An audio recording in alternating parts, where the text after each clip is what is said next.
Masechet Gitin, Daf Lamed, on va commencer par la Medhet Amud Bet, les 10 dernières lignes.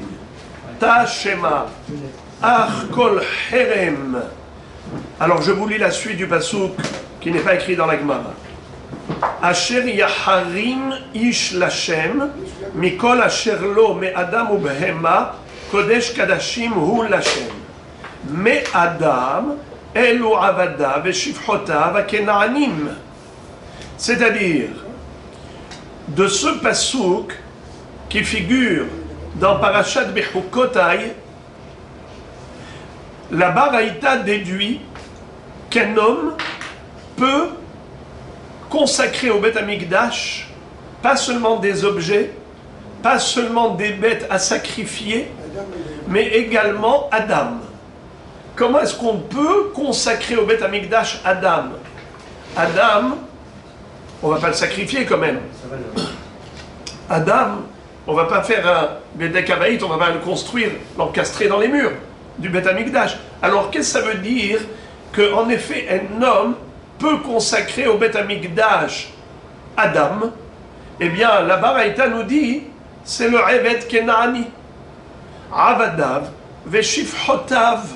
Si un homme dit, je suis Makdish, mon Eved, ou je suis Makdish, ma Shifha, en effet, le Eved Kenaani ou la Shifha Kenaanite seront consacrés au Beth Amikdash. Et ensuite, qu'est-ce qu'on va en faire? On va les vendre et l'argent sera reversé au trésor du Beth Amikdash. On va au marché des esclaves, on les vend, comme d'ailleurs c'est le cas pour tous les objets inutilisables tels quels. Par exemple, comme j'ai dit, je veux offrir ce verre au Beth Amikdash, je peux. Mais qu'est-ce qu'il va faire avec le Beth Amikdash? Eh bien, le Gizbar, il va aller au marché, il va le vendre. L'argent de la vente, le produit de la vente, sera reversé dans le trésor du Beth Amikdash, Bedek Abayit. Alors, à partir de là, la Gemara adresse une objection à Rav. Rav, précédemment, quand on lui a posé une question à partir d'une baraïta, on a dit Rav, Tana ou Palig. Rav, il a un statut d'un Tana, parce qu'il faisait partie d'une génération intermédiaire entre les Tanaïm et les Amoraïm. Alors c'est vrai que généralement il intervient dans le cadre des Amoraïm, mais il a le pouvoir de contredire un Tana, parce que lui-même il a un statut aussi de Tana. Rav, Tana ou Palig. Tout va bien dans la mesure où il s'oppose à un Tana, donc une Mishnah, une Baraïta, mais il ne peut pas s'opposer à un pasouk de la Torah, évidemment. Alors, comment va-t-il faire Rav avec ce pasouk de la Torah qui le contredit? Car lui, qu'est-ce qu'il avait dit, Rav? C'était quoi son grand hidouche? Il avait dit que Hamakdish Avdo Yatsa la Herut, celui qui consacre, qui sacralise son Eved Kenaani, désormais, il est libre. Le fait de l'avoir consacré, ça le libère. Alors qu'ici, nous voyons que pas du tout. Il n'est pas libre. Il est consacré au Beth Amikdash, comme tout objet qu'on peut consacrer au Beth Amikdash, qu'ensuite le Gizbar va revendre. Nachon? Alors, juste pour vous rappeler, pour vous remettre la mémoire, Rav avait dit que quelqu'un qui dit que mon Eved est Kadosh, il y a 3 connotations possibles. Soit il veut que lui-même soit Kadosh, Nachon. Donc en tant que sacrifice, ce n'est pas possible. Qu'est-ce qu'on va dire les damés? C'est-à-dire qu'il a dit j'offrirai au Beth Amikdash la valeur de mon Eved Kenaani, ce qu'on appelle damim, les damés.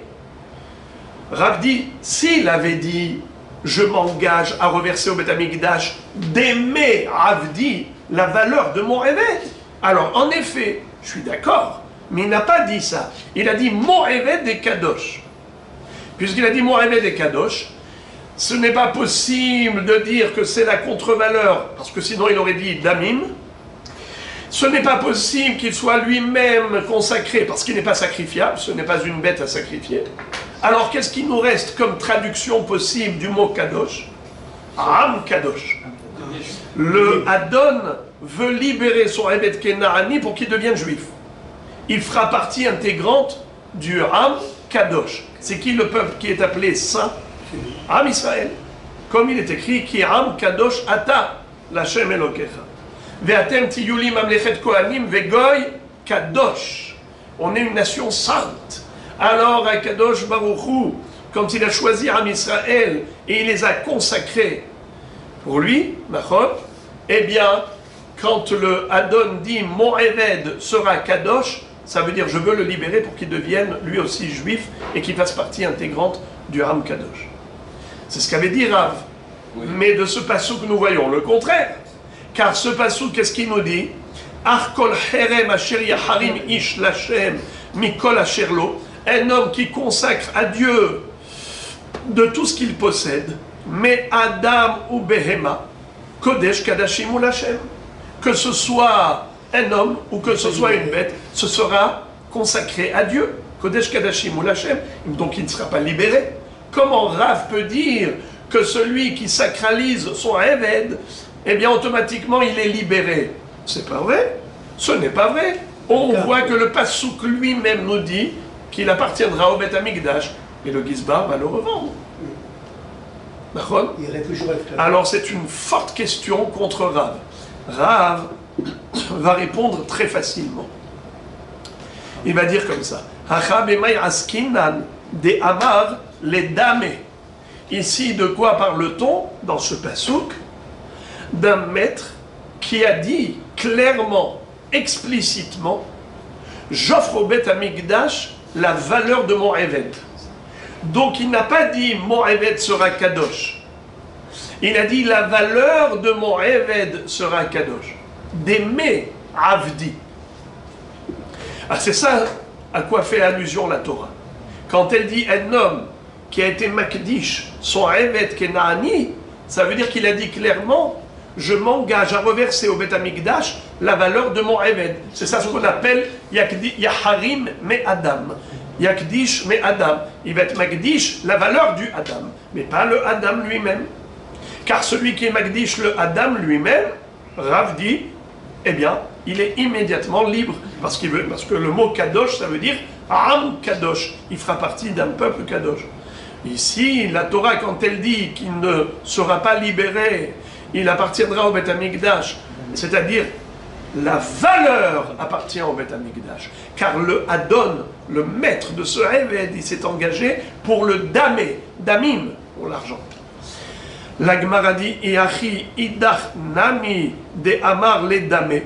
Dans ce cas-là, pourquoi, lorsqu'on avait posé la question, vous vous rappelez, hier on a étudié cela, lorsqu'on a posé une question à partir d'une baraïta, où on avait dit qu'un homme qui consacre au Beth Amikdash son Eved, alors qu'est-ce qui va se passer?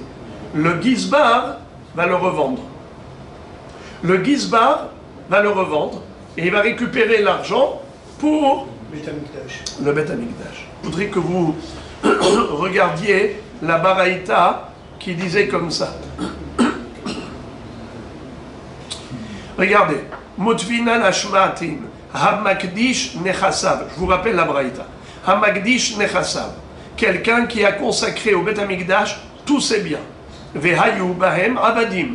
Il y avait parmi ce patrimoine des serviteurs. Eved Kenaani. En Gizbarin Rashaim Leotzi Anaherut. Le Gizbar n'a pas le droit de le libérer. Aval Mochrim Otam La Ahirim. Par contre, il a le droit de les revendre à d'autres personnes. Ve'ahirim Motziin Otam Aherut. Et ces acheteurs-là, en effet, eux, s'ils le souhaitent, ils peuvent le libérer.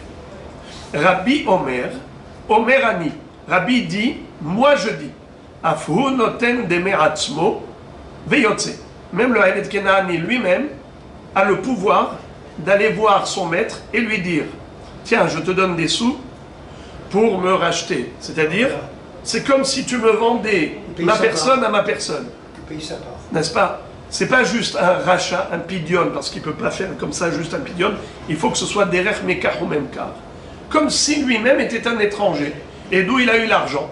Eh bien, c'est quelqu'un qui lui a remis de l'argent, lui disant c'est pour toi, c'est pas pour ton maître. Et donc, comme ça, il était détenteur d'un pécule, de l'argent qu'il avait pour se racheter. Afu noten demeratzmo veyotse. Et il peut se libérer lui-même. Il paye au gizbar l'argent. C'est comme ça qu'il se rachète et il sort en liberté. C'est comme si il vendait au Eved le Eved. Ok?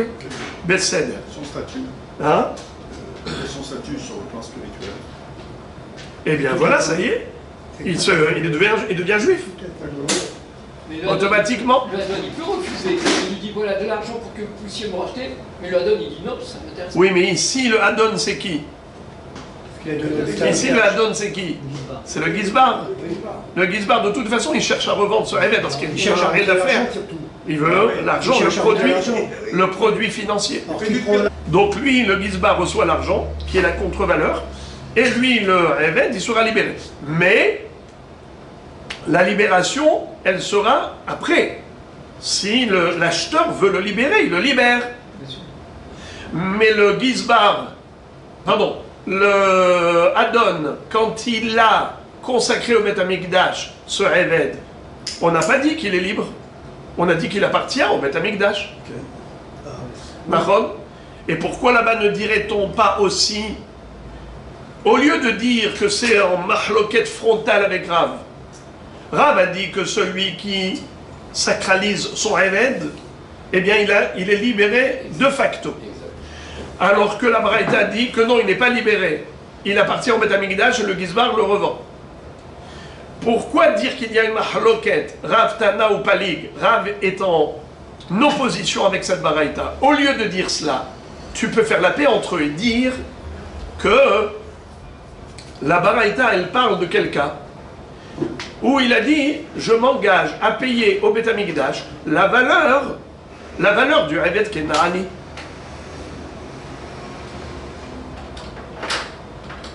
Et Rav, il parlait de quelqu'un qui a dit mon Eved Kenani sera un kadosh. Et donc il n'y a pas de marloquette. Un a parlé du Eved lui-même, c'est Rav, c'est pour ça qu'il est libéré, de facto. Et la Braïta, elle parle de quelqu'un qui a consacré l'argent, la valeur du Eved Kenani. Donc c'est pour cela qu'il n'est pas libéré. Pourquoi tu veux que le Eved soit libéré? Mais il n'a jamais sacralisé le Eved lui-même, il n'a sacralisé que la contre-valeur du Eved. Et comme ça, on a tiré l'épingle du jeu très joliment. Pourquoi dire qu'il y a une mahloquette entre Rav et la Braïta? De la même façon que Rav a expliqué ainsi le Passouk, Rav peut expliquer ainsi la Braïta. La Gemara dit que cette réponse n'était pas possible par rapport à la Braïta. Elle est possible par rapport au Passouk, mais pas par rapport à la Braïta. Et ce, pour trois raisons. Quelles sont les trois preuves qu'on ne pouvait pas établir ainsi la Braïta? Regardez. Premièrement, Iachi en Gizbarim rachaim leotziam la herut, Gizbarim avidetayu. Quand la Braïta nous a dit que le Gizbar n'a pas le droit de libérer le Eved Kenani, il ne peut que le revendre. Question, mais comment il peut le libérer? Birlal, il ne peut pas le libérer puisqu'il n'est pas propriétaire. Qu'est-ce qu'il a reçu? Si on dit que le Hadon n'avait consacré que la contre-valeur, il a dit d'aimer Avdi Alay. Qu'est-ce que ça veut dire d'aimer Avdi? L'argent, c'est-à-dire la valeur de mon Eved, je dois la reverser au Beth Amikdash. Donc il n'a jamais consacré le Eved lui-même, il n'a consacré au Beth Amikdash que la valeur du Eved. Donc c'est évident que le Gizbar ne peut pas libérer le Eved, car il n'est pas le propriétaire du Eved. Est-ce que quelqu'un peut libérer le Eved Kenani de quelqu'un d'autre? Réhouven peut libérer le Eved Kenani de Shimon? Jamais d'avis. Shimon peut libérer son Eved, mais Réhouven, un étranger, ne peut pas libérer son Eved. Donc la même chose, le Gizbar, il est étranger par rapport à ce Eved, car le maître de ce Eved n'a consacré au Beth Amikdash que la valeur du Eved, mais pas le Eved lui-même. Donc on ne comprendrait pas. Si tu me dis que la Braïta parlait de quelqu'un qui s'est engagé à donner au Beth Amikdash juste la valeur du Eved, alors j'ai pas compris pourquoi la Braïta avait besoin de nous dire mais le Gizbar n'a pas le droit de libérer le Eved. Mais c'est pas qu'il n'a pas le droit, il peut pas, puisqu'il n'est pas propriétaire. Secondo, Vetu, Aval mochrim otam l'achirim, v'achirim motzim otam l'achirut. Achirim, may aviditayu. Tu dis que le Gizbar peut revendre le Eved et les acheteurs pourront le libérer. Et oh, comment les acheteurs vont pouvoir le libérer? Mais là, le Gizbar lui-même, il n'est pas propriétaire du Eved Kenarani pour le vendre à un étranger, et ensuite cet étranger qui va le libérer. Mais qui reste propriétaire? Alors je comprends pas, parce que si... Le propriétaire, c'est le propriétaire? Il a donné contre... Vous n'avez pas entendu alors. C'est qu'il a dit, je m'engage à reverser au Beth Amikdash la valeur de mon Eved. Donc c'est la valeur, il doit que de l'argent, il ne doit pas un Eved. Donc c'est sûr que le Gizbar ne peut pas vendre un Eved qui ne lui appartient pas. Et la valeur de l'argent, c'est qu'il a pris de l'argent pour qu'on donne le Eved. La valeur. Non, la valeur, c'est comme si par exemple, au lieu de dire je m'engage à reverser au trésor du Beth Amikdash 100 000 shekels, je dis je m'engage à payer au Beth Amikdash la valeur de mon Eved Kenani. Alors, il faut aller voir au marché des esclaves combien il coûte. Et c'est cette valeur-là qu'il doit reverser. Et le Eved, il reste. Mais le Eved, il reste son Eved. Il garde le Eved pour lui. Il ne doit que la valeur. C'est-à-dire que le Eved Kenani, il sert ici de repère, il sert de référence pour savoir quelle est la valeur que cet homme, la somme, bravo, la somme que cet homme doit au Beth Amikdash. Qu'est-ce qu'il vaut? Donc c'est évident que personne ne peut libérer ce Eved. Deuxième preuve, troisième preuve, Vetu, Rabbi Omerani, Afunoten de Meratzmo Beyotse, Mipeneshu Kemoch Rolo, Vei le Damee, Mai Mipeneshu Kemoch Rolo. Rabbi s'opposait à Tanakama. Rabbi disait il n'y a pas qu'un étranger qui peut racheter du Gizbar. Même le Eved Kenani lui-même peut se racheter. Comment? Si quelqu'un donne de l'argent, au Eved Kenani, en lui disant, cet argent c'est pour toi, c'est l'argent de poche que je te donne à toi et pas à ton maître. Quel est le din au cas où le Eved Kenani vient voir le Gizbar et lui dit, voilà, je te donne cet argent pour me racheter? Eh bien on a dit que d'après Rabbeinu Akadosh, Rabbi, c'est possible. Question, comment est-ce possible? Mais si tu me dis que depuis le début, le Hadon n'avait jamais offert au Beth Amikdash le Eved lui-même, il s'est engagé juste à reverser la somme qui correspond à la valeur du Eved, donc le Eved lui-même, je ne vois pas comment, il peut venir voir le Gizbar et lui dire voilà, il y a quelqu'un qui m'a donné un chèque pour moi, je voudrais me racheter. Mais comment le Gizbar peut accepter ce chèque pour vendre au Eved Kenani sa liberté? Ma pitom, mais le Gizbar n'est pas propriétaire du Eved Kenani. Donc, grâce à ces trois preuves, on a démontré que la Baraïta ne peut pas parler d'un cas où le bonhomme a dit d'aimer Eved, d'aimer Abdi Alay, un homme qui s'est engagé à reverser au Beth Amikdash juste la somme qui correspond à la valeur du Eved. Non, c'est sûr que la Braïta a parlé de quelqu'un qui a dit je consacre mon Eved au Beth Amikdash. Donc, puisqu'il a consacré le corps lui-même du Eved et non pas juste la valeur du Eved, alors voilà pourquoi le Gizbar est tout à fait habilité à le revendre au marché des esclaves, exactement comme le Gizbar généralement revend tous les objets qu'il a reçus pour le Bedek Habayit. Voilà pourquoi on était contraint et forcé de dire que Rav et la Baraïta sont en mahloket. Et Rav a le pouvoir d'être holek sur la Braïta. Rav disait à Makdish Avdo, Yatsa la Herut, parce que le mot Makdish, ça veut dire Am Kadosh, il voudrait le libérer pour qu'il devienne juif, qui fasse partie intégrante du peuple sacré, du peuple saint. Et alors que la Braïta dit pas du tout, un homme qui est Makdish au Bet Amikdash, ça veut dire qu'il est Makdish le Bedek Habayit.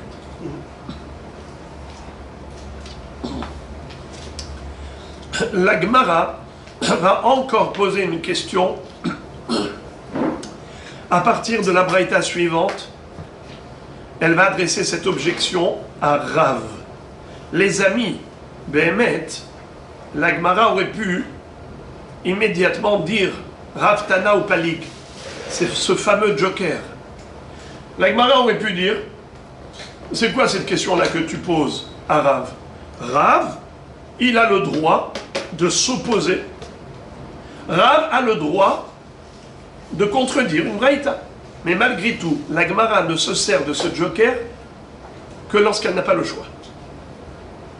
Mais tant qu'on peut répondre de manière intelligible, sans créer de mahloket entre Rav et des Tanaïm, mieux vaut. C'est ce que va faire tout de suite la Gemara. Elle va poser une question à partir d'une baraïta, mais elle ne va pas dire comme avant, Rav il est en mahloket avec cette baraïta. Elle va donner une réponse intelligente, et comme ça on n'a pas besoin de créer la guerre entre Rav et la baraïta. Que dit la baraïta? Hamakdish avdo ose ve'ochel shelo yigdish ela damav.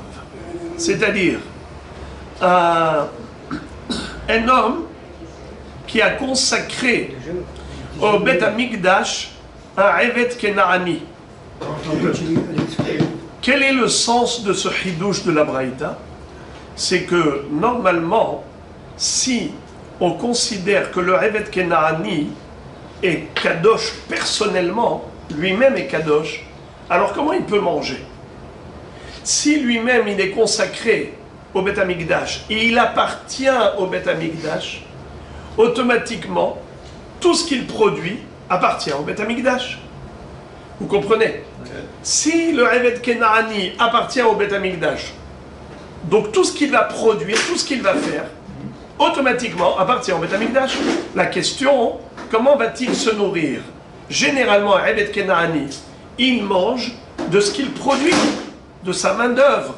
Or, si sa main-d'œuvre est sacrée, comment peut-il manger quelque chose de sacré? Alors que lui-même, il est La Baraïta dit, ce n'est pas un problème. Pourquoi? Shelo Yigdish ela dama. Bien que le Adon ait dit Hareu Kadosh, sa kavana n'était pas de consacrer le corps lui-même du Evet Kenaani. Sa kavana, c'était juste qu'on le vende et sa contre-valeur sera reversée dans le trésor du Bet Amikdash. Un peu comme quelqu'un qui va sacraliser un cheval. D'accord? Quelqu'un qui donne au Bet Amikdash un cheval ou un âne. Qu'est-ce qu'il va faire le Gizbar avec? Il va aller le vendre.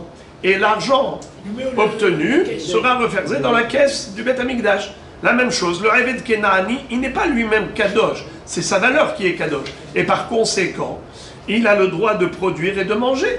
Ce que doit faire le Adon ou le Gizbar, c'est le revendre et ensuite la contre-valeur sera reversée. Donc c'est la valeur, c'est comme s'il avait dit, en disant mon réveil est kadosh, c'est comme s'il avait dit la valeur de mon réveil est kadosh. Et par conséquent, il n'y a aucun problème qu'il produise et qu'il mange. Alors la Gemara pose la question, elle dit, alors pourquoi plus haut Rav n'a pas dit ça? Pourquoi Rav a dit que celui qui consacre son réveil Kenaani en disant Hareu Kadosh, immédiatement il devient juif. Immédiatement il devient libre. Mais ce n'est pas ce que la Braïta a dit. La Braïta n'a pas dit qu'il devient libre. Elle a dit juste que le Adon s'engage à payer au Bet Amikdash sa contre-valeur. Mais jamais on n'a parlé de liberté. Pourquoi Rav a dit que cet homme est de facto libéré? Pas du tout, la Braïta a dit que le maître s'engage à reverser la valeur au Bet Amikdash. La Gemara répond, Hamane Rabbi Meirhi de Amar en Adam Motzi Devarav le Matala. La Gemara donne une très belle réponse. Elle dit cette baraïta, elle va selon Rabbi Meir. Rabbi Meir a un principe qu'il nous a enseigné qu'un homme, quand il est Makdish, il ne rigole pas avec le Hekdesh. C'est pas un domaine avec lequel on peut jouer. on ne peut pas s'amuser avec le Hekdesh. Un homme est sérieux avec le Hekdesh. Et quand il dit quelque chose, même si cette chose elle est incompréhensible au premier degré, il faut essayer de comprendre la chose au deuxième degré. Par exemple, quelqu'un qui dirait « Je voudrais reverser au Beth Amikdash le RR de ce bébé. Ce bébé n'a même pas 30 jours. » Vous savez que à la fin de Parashat Bechukotai, il y a ce qu'on appelle Parashat Arachin. Parashat Arachin. Exemple.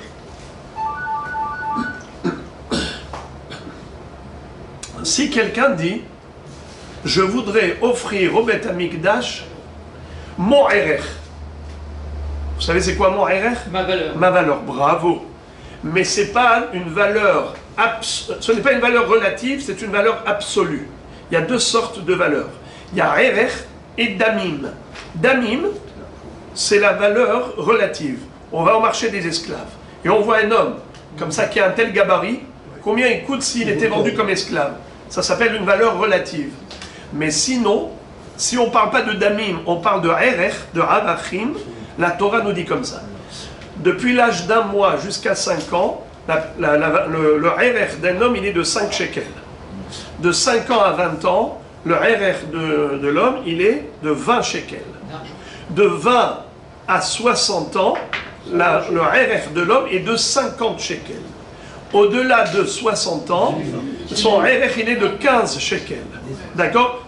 5, 20, 50, 15. Maintenant, entre un jour et un mois, les 5 shekels, ce n'est que mi ben chodesh. Il faut qu'il ait au moins shloshim yom, 30 jours.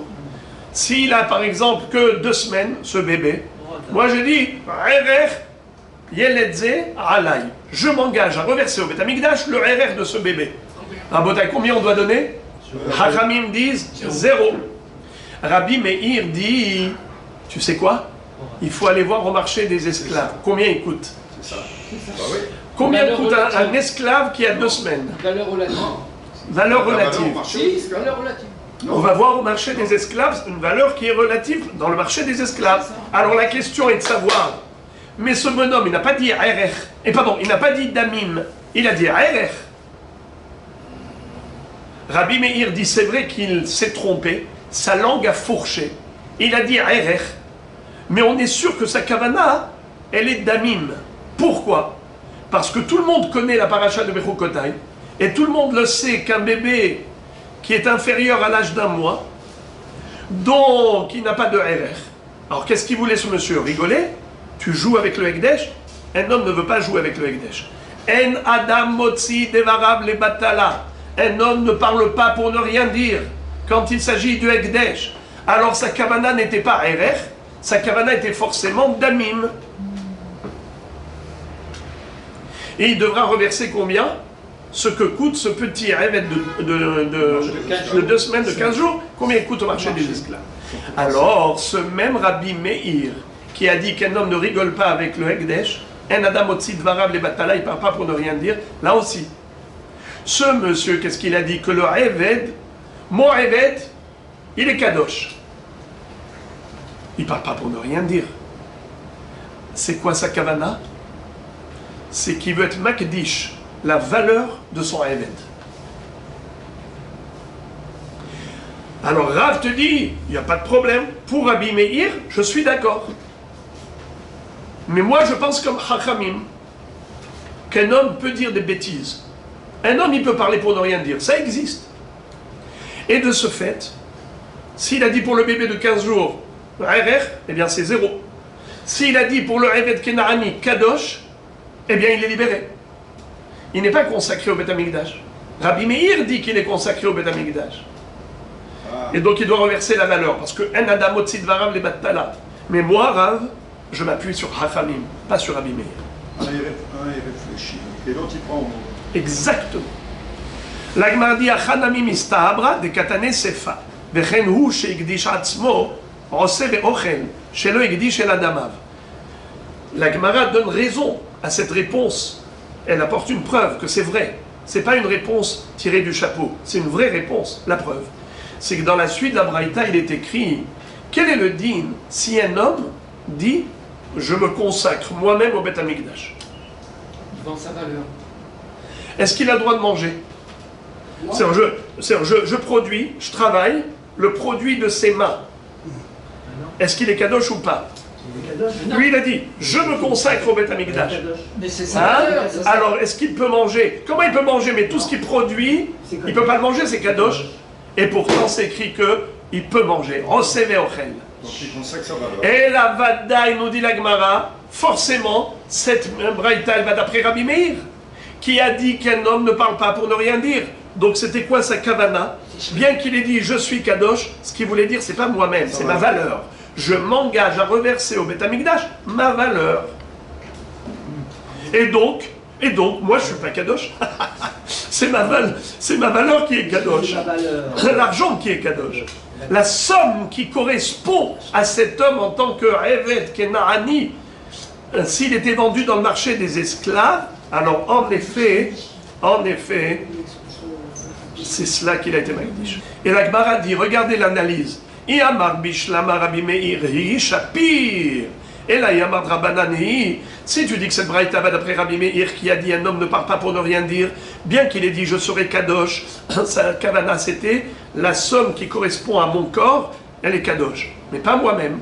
Mais si tu me dis d'après Rabbanan, bishlama avdo les dami kae, et la ihu les dami kae, mais si tu me dis que la braïta va d'après Hachamim, encore un Eved Kena'ani, il est fait pour être vendu.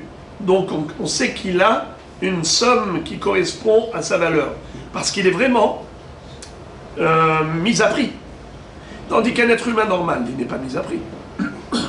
Donc forcément, c'est Rabbi Meir qui a dit un homme, s'il a dit quelque chose, tu dois essayer de comprendre ce qu'il veut dire. Ne le prends pas au mot, essaye de comprendre son intention. Et donc la kavana c'était de consacrer la valeur, la contre-valeur. Et la ihu les dameka. Et la ihu les dameka. Et est-ce que l'homme il est fait pour être vendu? Non. Donc forcément c'est Rabbi Meir. Très bien. Et maintenant la Gemara va dire lima ketanae amagdish abdo en mo'alin bo Rabban Shimon Gamliel Omer mo'alin bis'aro.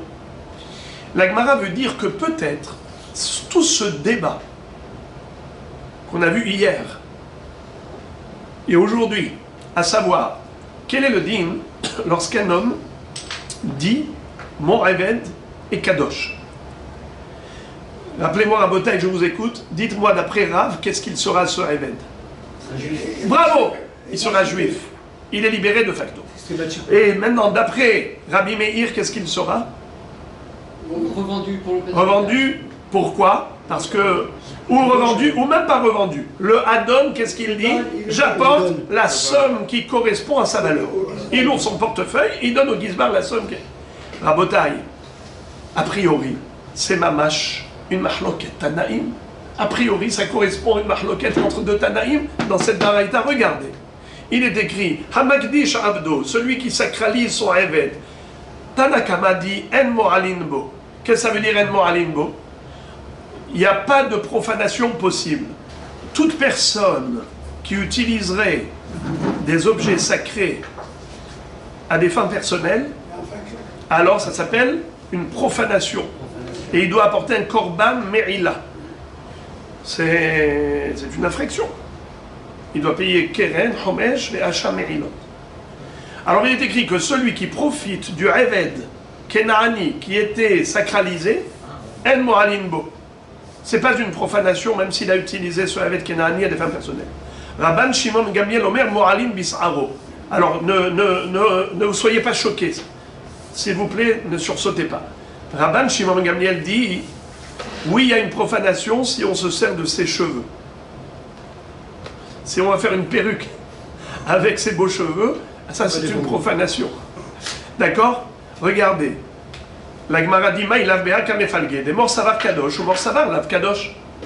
A priori, celui qui dit que oui, c'est une profanation de se servir de ses cheveux, c'est parce qu'il pense que celui qui dit mon Eved sera kadosh, eh bien il sera réellement kadosh. Et celui qui dit en mo'alin bo, pourquoi il dit qu'il n'y a pas de profanation si on s'en sert? Parce qu'il pense comme Rav.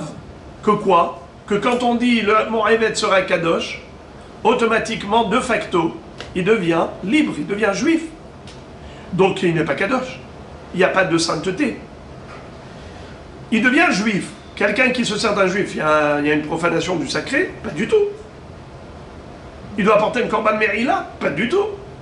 Alors, a priori, la mahloket entre ces deux Tanaïm, Rashbag et Tanakama, elle est basée sur la mahloket entre Rav et les Hachamim.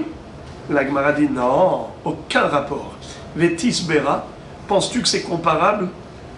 Hay mo'alin bo ve'en mo'alin bo, hay kadosh ve'no kadosh mi ba'ele. Si réellement l'objet du débat c'était est-ce qu'un Evet Kenani peut devenir kadosh ou il ne peut pas devenir kadosh, il devient plutôt libre, si c'était ça le débat, alors on n'aurait pas dû parler de mo'alin ou pas mo'alin. Est-ce que c'est une profanation ou c'est pas une profanation? On aurait dû parler déjà du kadosh. Est-ce qu'il est kadosh ou il n'est pas kadosh? On aurait dû aller droit au but plutôt que où est ton oreille? Elle est là. Pourquoi tu as besoin de me parler de Merila? Dis-moi directement, kadosh ou pas kadosh? Et elle a découlé Alma kadosh. On peut très bien dire que dans cette baraïta, selon toutes les opinions, ce Evet Kenani est kadosh. Quand le maître a dit qu'il soit kadosh, tout le monde penserait comme Hachamim et pas comme Rav. Pas comme Rav qui a dit que ça devient un homme libre, un juif normal. Non, il reste Evet Kenani, mais il est kadosh, il est consacré au Beth Amikdash. Mais ici, leur mahloket, elle est basée sur le débat suivant. Mor savar abda kemekarke edami, ou mor savar kemetaltele dami. Qu'est-ce que ça veut dire? On a une règle, c'est que quel est le digne quelqu'un qui s'est servi, qui a utilisé à des fins personnelles un objet du Beth Amikdash? On a déjà dit que ça s'appelle profanation du sacré et il doit apporter un korban pour se faire pardonner, korban merila, n'est-ce pas?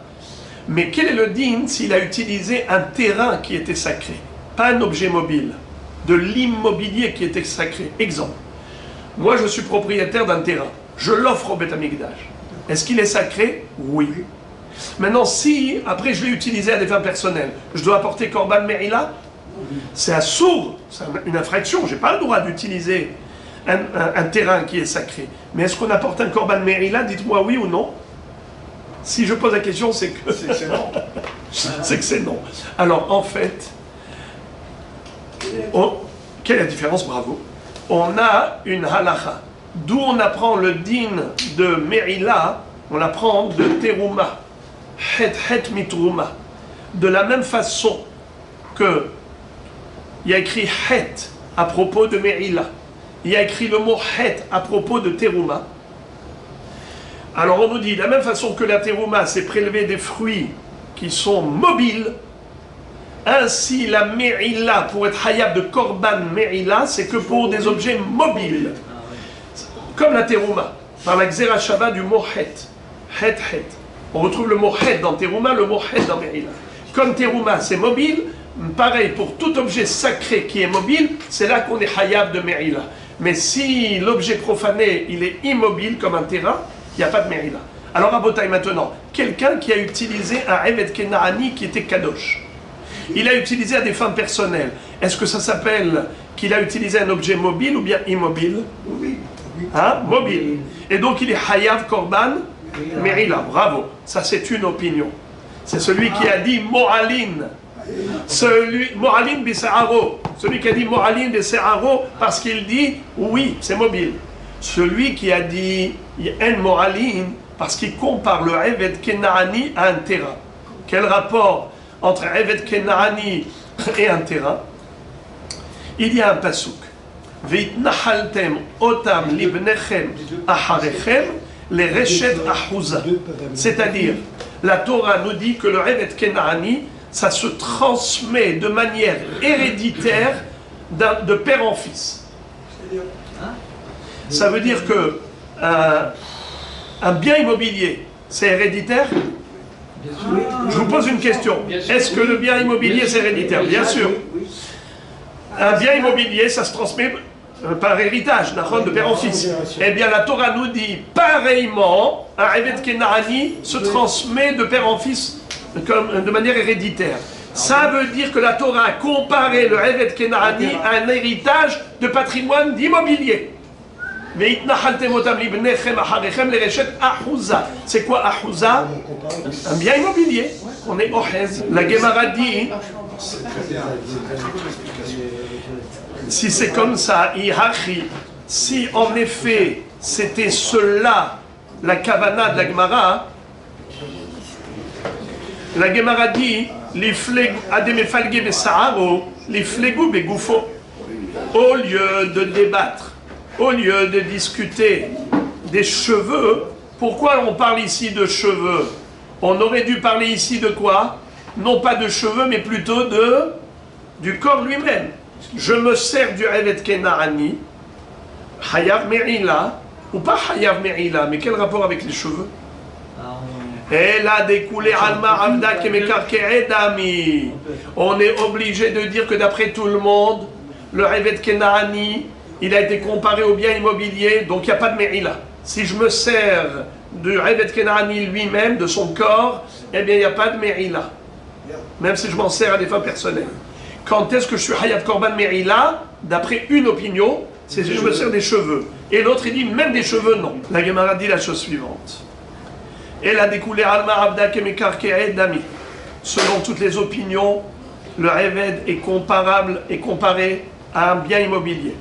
Et de ce fait, il n'y a pas de Korban Me'ila si on s'en est servi à des fins personnelles. Alors ici, c'est quoi le débat? On parle ici de cheveux qui ont beaucoup poussé et qui sont destinés à être coupés. Mor savar ke gazouz dami, ou mor savar lo lav ke gazouz dami. C'est-à-dire, il y a quelqu'un qui dit que puisque les cheveux ont beaucoup poussé, il doit aller chez le coiffeur. C'est considéré comme si le coiffeur lui a déjà coupé les cheveux. Alors même s'ils sont encore rattachés à la tête, c'est comme s'ils sont détachés de la tête. Et s'ils sont détachés, donc c'est du mobilier. Si c'est du mobilier, donc il y a Me'ila. S'il se sert de ses cheveux, par exemple, pour fabriquer une perruque, eh bien, ça s'appelle qu'il s'est servi de cela. Mais maintenant, il ne s'est pas servi des cheveux quand ils étaient coupés. Ils étaient encore attachés à la tête. Oui, mais étant donné qu'il s'est servi de ses cheveux, de son Eved Kenaani, qui était destiné à être coupé, c'est considéré comme déjà coupé, et par conséquent, il est Hayab Me'ila. Et l'autre dit non, même si ça a beaucoup poussé, que c'est destiné à être coupé, tant que ce n'est pas coupé, c'est rattaché au Eved. Et le Eved, il a un statut de Karka, donc à Mechoubar la Karka, qui est Karka. Donc il n'y a pas de Me'ila. La Gemara dit, Lima hanetanae ke hanetanae. Peut-on faire correspondre cette mahloket avec une autre mahloket de Rabbi Meir Baal HaNes et Hachamim? Ditnan Rabbi Meir Omer, Yesh dvarim shehem kekarka ve'enam kekarka ve'en Hachamim modim lo. Ketzad, 10 gefanim te'unot masarti lecha ve'hala Omer enam ela 5. Rabbi Meir mechayev והחכמים אומרים, כל המחובר לקרקע, הרי הוא כקרקע. ואמר רבי יוסי ברבי חנינא, הענבים העומדות לבצר, איכא בניהו, דרבי מאיר סבר כבצורות דמיין, ורבנן סברי, לאו כבצורות דמיין. Faut-il dire qu'il s'agit ici de la fameuse mahloket entre Rabbi Meir et Hachamim à propos de la shevoa? Vous savez que quelqu'un qui reconnaît une partie de la réclamation doit jurer sur la partie qu'il renie. Exemple, moi je vous réclame 10 000 shekels. Vous me répondez, ah non, vous m'avez prêté que 6 000 shekels. Pas 10 000, 6 000.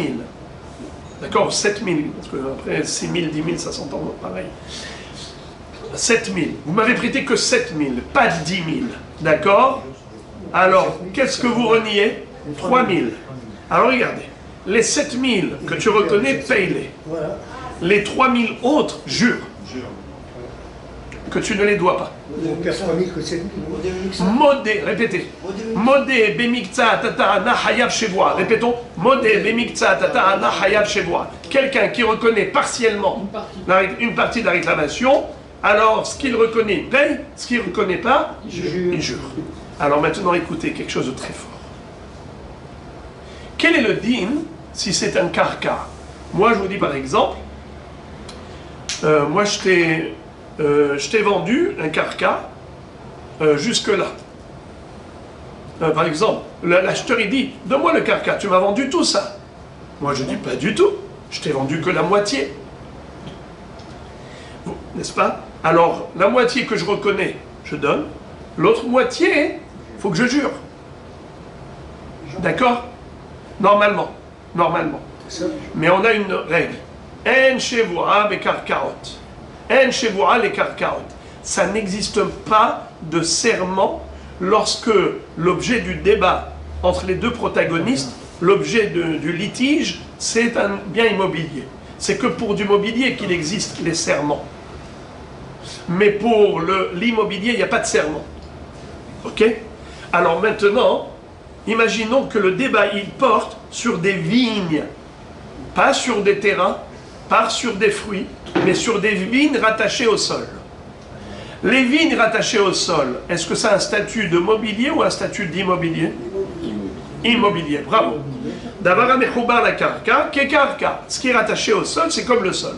Maintenant, comment ça se fait que pourtant il y ait un débat entre les hachamim? Comment est-ce possible qu'il y ait un tel débat à propos de quelqu'un qui demande à l'autre, lui dit, dis-moi, moi je t'ai acheté une dizaine de vignobles, une dizaine de vignes dans ce vignoble. L'autre lui dit, c'est pas vrai, moi je t'ai vendu que 5. Répétons.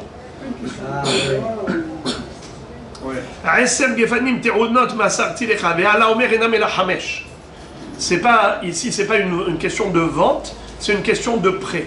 Il lui dit, moi je t'ai prêté 10 vignes, rends-les-moi. Et il dit, ma pitom, tu m'as prêté que 5. Alors, et en réalité, c'est même pas ça. C'était une shmira. Il lui a dit, je t'ai donné en tant que gardien. Tu devais me garder. L'autre dit, c'est pas vrai. Moi, je devais garder que 5 vignes, pas 10 vignes. Et l'autre dit, mais c'est pas vrai. Tu devais me garder les 10. Et maintenant, ça a été saccagé et tu es hayab. Bon, regardez.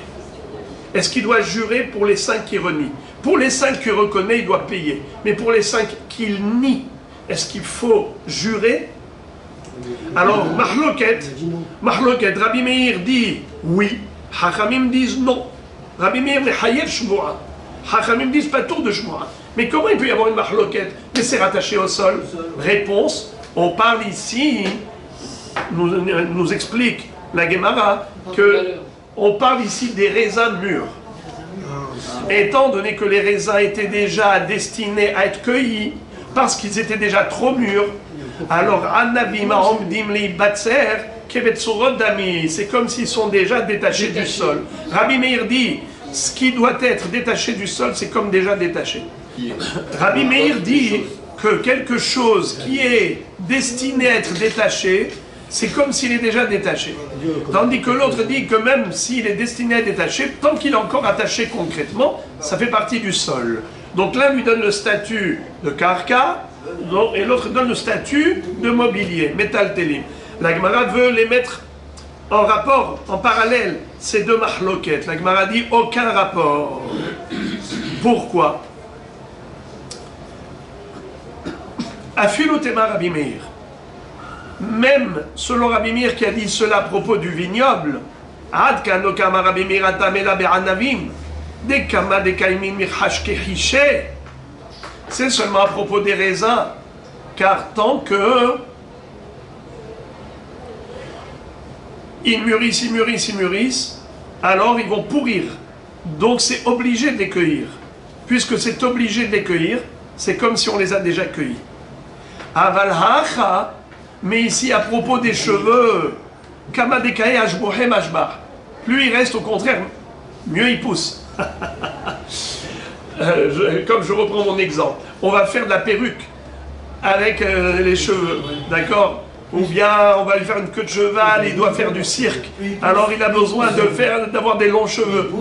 Alors plus il pousse, mieux c'est. Alors là tu peux pas dire que étant donné qu'ils ont beaucoup poussé, ils sont destinés à être coupés, c'est comme s'ils sont déjà coupés d'après Rabbi Meir. Non, Rabbi Meir, quand est-ce qu'il a dit ça? Que les raisins déjà coupés, qui ont mûri, et ils sont destinés à être coupés, à être cueillis, c'est comme s'ils sont déjà cueillis. C'est parce que les raisins, tu n'as pas le choix. Si tu les laisses, ils vont pourrir. Tu n'as pas le choix. Tandis que les cheveux, plus ils poussent, au contraire, plus tu auras des cheveux longs.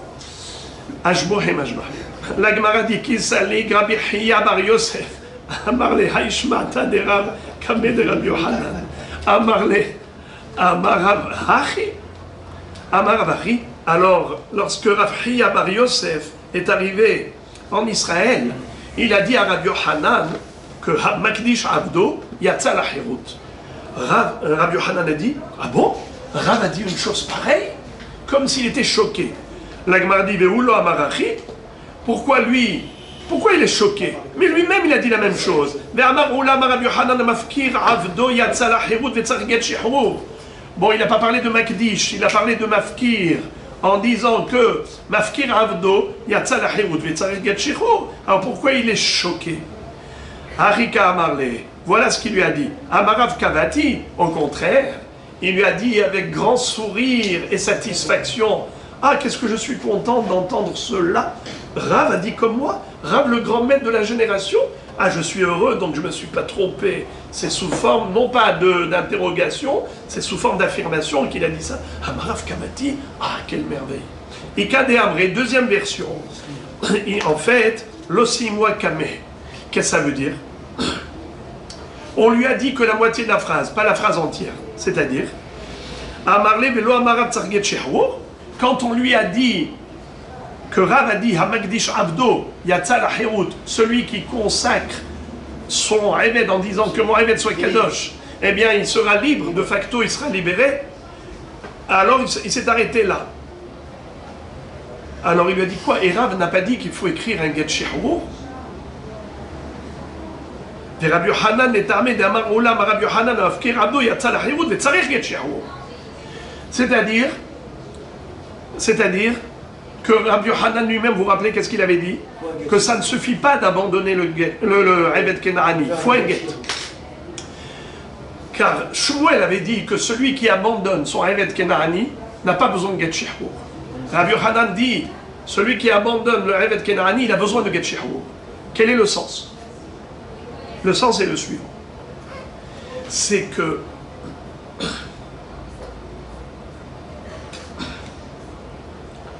il y a deux parties. Je le répète, on l'a déjà dit, mais je le répète. Il y a deux volets. Dans la propriété d'un Eved Kenani, il y a deux volets. Il y a l'aspect financier et l'aspect statut. Les dinim, la halakha, quel est son statut, son identité. Sur le plan financier, il n'appartient plus à son maître, puisqu'il a abandonné. Donc ça y est, il a coupé le cordon ombilical avec lui. Ce n'est plus sa propriété. Il ne lui possède plus. Dans le sens où le Adon a abandonné le Eved Kenani, il n'est plus à lui. Oui, mais quel est son statut sur le plan identitaire? Est-ce qu'il est juif? Oui. Alors Rabbi Yohanan a dit non. Shmuel a dit oui, mais Rabbi Yohanan a dit non. Rabbi Yohanan a dit il faut écrire un get shehur afin de lui accorder le statut de juif. Alors, ça ne suffit pas juste de se déposséder du Eved Kenani. Alors là, quand on a dit à Rabbi Yohanan que Rav a dit Hamakdish Avdo Yatsa la Hirut, et on ne lui a pas dit Vetzarich lichtov get shehur, alors Rabbi Yohanan était choqué. Il a dit mais quoi? Il n'a pas dit Vetzarich get shehur. Alors la Gemara dit Lossi moi kameh. Et Rav a dit Tzarich get shehur. Contrairement à Shmuel, seulement quand on lui a raconté, Rabbi Yohanan, on lui a raconté que la moitié de la phrase. On lui a pas tout dit. Mais bien, c'est ce qu'il disait.